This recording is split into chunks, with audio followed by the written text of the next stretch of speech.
안녕하십니까, 고고TV 여명입니다. 7월 1일입니다. 7월 달이 밝았습니다. 모두 화이팅 하시고 건강하시고 국민의 힘 하고 들어가겠습니다. 진짜 꼴뚜기가 뛰니까 망둥어도 뜁니다. 윤희숙이가 내일 대권 출마를 선언하겠다. 그리고 황교안이가 오늘 오후에 대권 출마를 선언하겠다 하는데, 이 보수의 비극입니다. 어제까지 신문기사에서 야권이라 뭐야 뭐 안철수뿐이 없는데 국힘 밖에서는 야권에서 어제까지 대통령 선거 출마를 13명이 한다 하는 기사가 나왔고, 민주당에서는 9명이라고 그러죠. 내일 윤희숙이가 또 출마를 하면 14명이 되죠. 그죠? 현재 국힘 당 밖에서는 윤석열이, 최재형이, 안철수 이렇게 잡고, 당 내에서는 유승민, 원희룡, 그 다음에 하태경. 그리고 난 모르겠는데 뭐 13명인지 14명인지 그걸 어디서 나오는지, 뭐 저기 경상도 남도에 있는 뭐 김태호도 나올 거고. 그래서 이게 진짜 좋게 말하면은 윤희숙이의 대선 출마는 어느 정도 쬐끔은 흥행엔 도움이 될 거다 하는 것이고, 황교안은 왜 나오는지 난 모르겠고, 황교안은 아직까지도 그 황교안은 말이지, 하느님의 망상에 갇혀 있는지 되게 이해가 안 가요. 좋게 말하면 윤희숙의 그 대선 출마는 어느 정도 흥행은 있을 것이고, 나쁘게 말하면은, 부정적으로 말하면 참 꼴값을 한다 하고 직격을 날리겠는데요. 이게 보수의 비극입니다.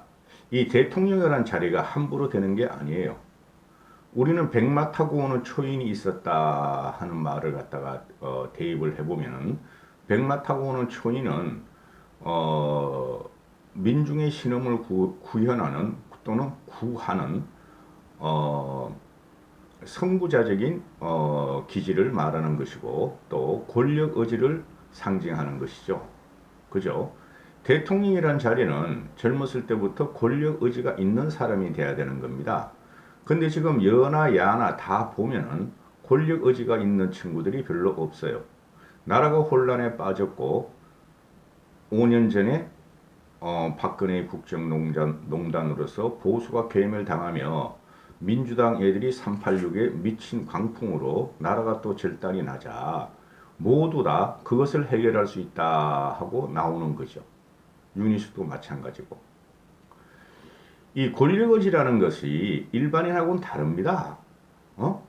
나라, 조국, 운명 이런 게 달려있는 거예요. 문재인이라는 놈이 나와서 운명적으로 자기는 대통령이 될 수 없었다 했을 적에 좌파들과 얼치기들은 찬성을 했지만, 지금 나라가 어떻게 됐습니까? 오로지 자기가 살고자 하는 권력 의지뿐이 없었죠. 5년 전으로 돌아가면은 박근혜는 자기의 사후를 보장하는 권력 유지를 위해서 보수 우파를 괴멸시키고 나라를 갖다가 민주당이나 문재인한테 헌납했죠. 공납했죠. 그죠? 그래서 우리가 지금 보면은 뭐 30년, 40년 전을 갖다가 권력 의지가 있는 친구들이 있었죠. 김영삼과 김대중이와 김종필이 있었는데, 그들은 한 번씩 대통령이 되고 김종필이는 결국은 자기의 꿈을 못 이루고 죽었다. 상김 정치를 타파해야 한다 하는 것이었죠. 30년 동안 우리 정치권의 과제가. 근데 상김 정치를 타파하고 났더니 나라가 혼란에 빠지더라. 물론 그것은 사회 또는 경제적인 발전으로 인해서 과거와 같은 정치 지도자는 우리가 필요하지 않은 때죠. 사회는 30년 전보다 훨씬 더 복잡 다양해졌고, 개개 국민들의 욕구는 분출돼 있고, 그리고 우리가 경험해보지 못한 4차 혁명이 왔고, 4차 혁명은 일단 완성 과정에 들어갔고, 곧 우리가 이해하지 못할 5차 혁명이 또 올 수가 있다. 저는 5차 혁명을 가상 공간이라고 봐요. 우리가 30년, 40년 전에 봤던 가상 공상과학 영화 같은 그게 이제 5차 혁명으로 올 것 같은데, 그러면은 국민들의 욕구가 엄청나게 분출돼 있는데 그것을 하나로 통합하고 그것을 갖다가 시너지로 모아서 나라를 끌고 갈 사람이 필요한데, 민주당 떨거지들 9명이나 현재 국힘에 또는 국힘 밖에 있는 13명, 14명의 대권 주자들이 그것을 해결할 수 있는 능력자들이 한 명도 없습니다. 솔직히 말해서. 그죠? 이재명이라는 놈은 정권을 잡아가지고 사회주의국가를 완성하겠다는 것이고, 그 다음에 국민의힘 쪽에서는 일단 문재인이 이렇게 4년 동안 나라를 파괴하고 국민들한테 버림을 받았으니 우리가 대통령 돼가지고 문재인을 치자. 그리고 대통령이 되자. 그 다음이 없다는 거죠. 그 다음이. 솔직히 말해서 윤석열이 대통령 다음 된다면은 저는 거기에 대해서 대단한 불안감을 갖고 있는 사람입니다. 검증이 8개월로 될 수도 없고, 그 다음에 그 60년 인생사가 대통령이 된 다음에 어떻게 변할지도 저는 몰라서 상당히 불안감이 있는 사람입니다. 그럼에도 불구하고 현재 문재인을 치자는 강력한 파괴력과 문재인을 치자는 강력한 의지, 권력 의지가 가지고 있는 사람은 윤석열이 당연 선두다 해가지고 비판적 지지를 하는데요. 이 윤희숙이라는 사람은 학자였죠.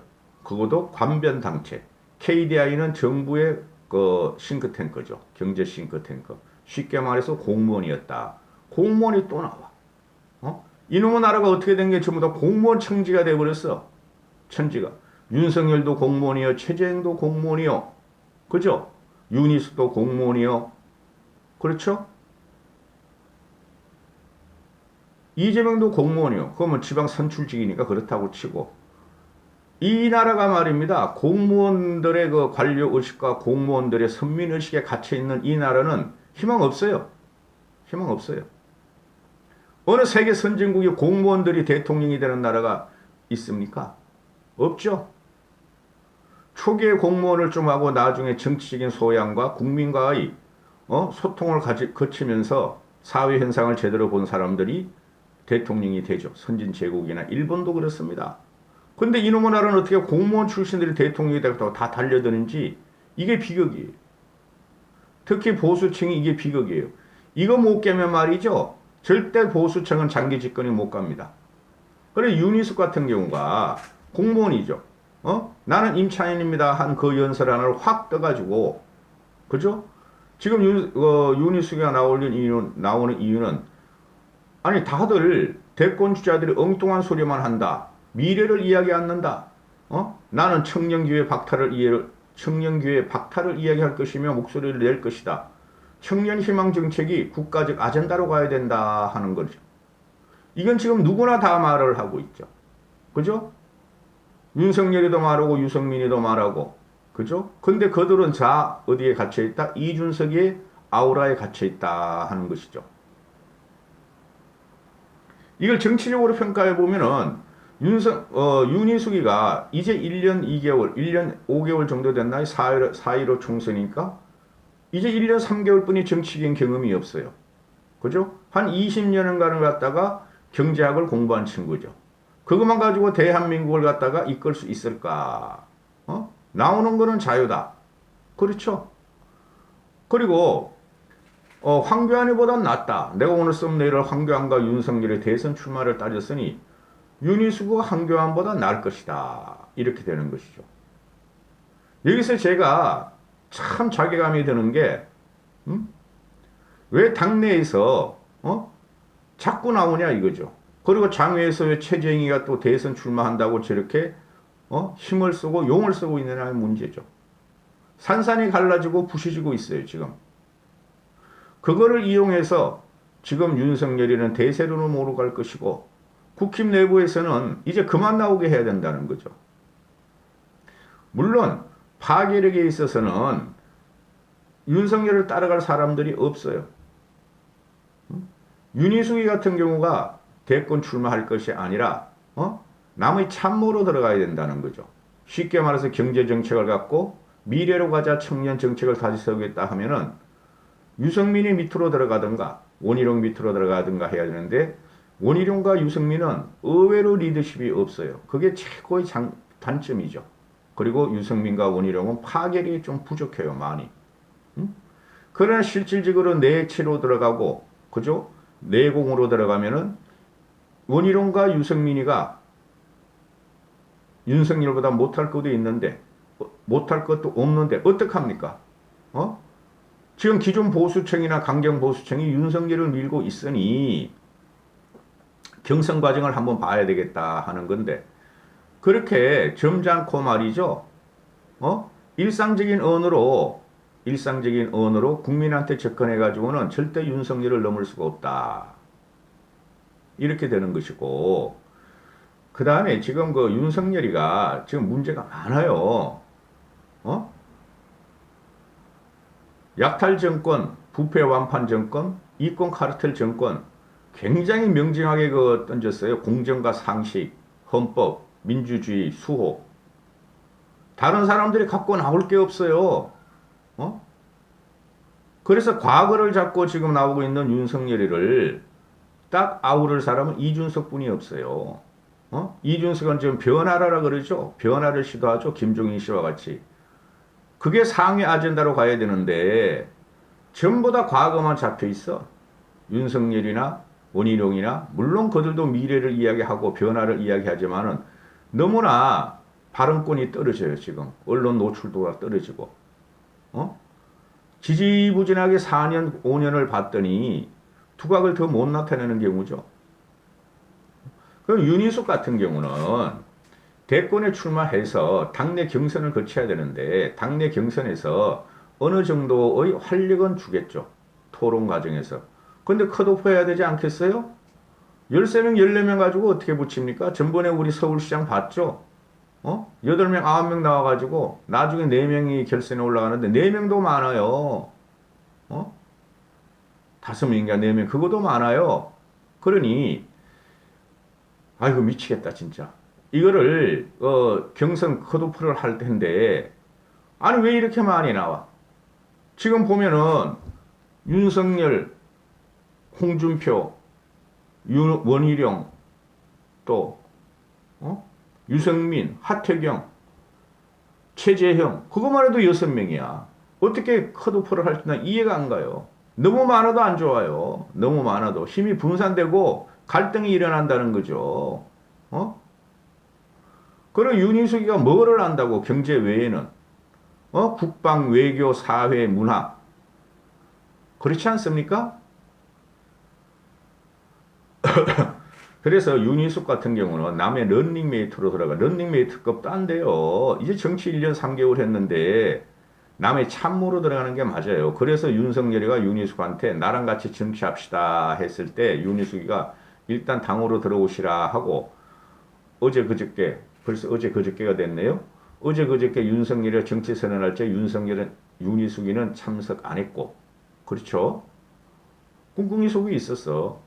서울시장 보선도 솔직히 윤희숙이가 나왔으면 해가 나와서 흥행을 좀 일으켰으면 했어요. 저는 초창기에 경선 초창기에. 근데 안 나오고 이때까지 있다가 대통령 출마하는데 환영할 게 아니에요. 꼴뚜기 뛰니까 망둥어들이 다 뛰어 지금. 국민의 시선은 분산되고 국민의 결집은 안 온다는 거죠. 이거 빨리 가야 돼요. 이준석이가 8월 달도 늦다 지금 이렇게 말하기 시작했죠. 윤석열이 입당이 8월 달도 늦다. 7월 달에 결단해라 이렇게 하잖아요. 그렇게 해야 돼요 이거. 너무 난잡해. 아니 저놈들은 이재명으로 거의 굳어졌다니까. 하나 남은 건 추미애가 말이지 이재명을 갖다가 닭 쪼듯이 노개가 닭 쪼듯이 이재명을 공격하는 것뿐이 없는데 친문을 등에 업고 이놈의 추미애는 말이야 이재명을 공격하는 것보다 말이야 윤석열 공격하는 바쁘니 말이야 노개가. 홍준표도 말이야 이재명 공격하는 것보다 윤석열 공격하는 게 바쁘니 말이야. 자연히 윤석열의 지지율은 유지가 되고 그렇죠? 뭉쳐야 되죠. 왜 이렇게 많이 나와? 국힘에서 유승민, 원희룡, 하태경으로 끝내야 돼요. 그 주위로 뭉쳐야 돼요. 이게 보수의 비극이라니까요. 그 선민사상 6.25식 갖고 있는 놈들이 내가 똑똑해. 항상 분란해서 보수는 적고 교육감 선거를 보면 항상 똑똑한 놈들이 말이야. 좌판을 한 놈 나오는데 우파 보수라는 것들은 말이야. 그것들 보수 아니야. 3명 4명 나와서 말이야. 전국의 교육감을 갖다가 민주당 쪽에 민주당 성향의 좌파 쪽에 정교조 쪽에 싹 갖다 바치고 말이지. 똑같은 형국이 벌어지고 있죠. 윤석열이란 일단은 현재의 거물이 있기 때문에 그 정도는 안 가겠지만 윤석열이 이런 걸 보고 어떻게 하겠어요? 아이씨 홍준표가 자기 계속 쪼니까 기분 나빠. 윤희숙하고 이야기를 자기 편으로 만들니까 윤희숙가 대권 출마한대. 길어진다는 거죠. 윤석열의 입당은. 윤석열이가 제3세, 새3세력으로 해가지고 성공할 수 없어요. 결국은 국힘하고 타협을 하든지 입당을 해야 되는지 결국 또 오래 가면은 국힘 주자와 윤석열의 주자가 윤석열이가 단일화를 갖다가 과거에 오세훈 대 안철수 같이 그렇게 갈 텐데 그러면 몰라요. 그래서 이준석이는 빨리 문 닫아버리고 당내 경선 이거 흥행시켜야 돼요. 그럴 거 아닙니까? 그게 바른 방법 같아요. 이까지 하겠습니까? 윤희숙 그만두세요. 윤희숙. 나왔으니까 할 수 없고 나온다고 지금 다 데스트필 되니까 나오면은 제대로 좀 경선에서 불쏘시개 역할이나 하라고. 이까지 하겠습니다.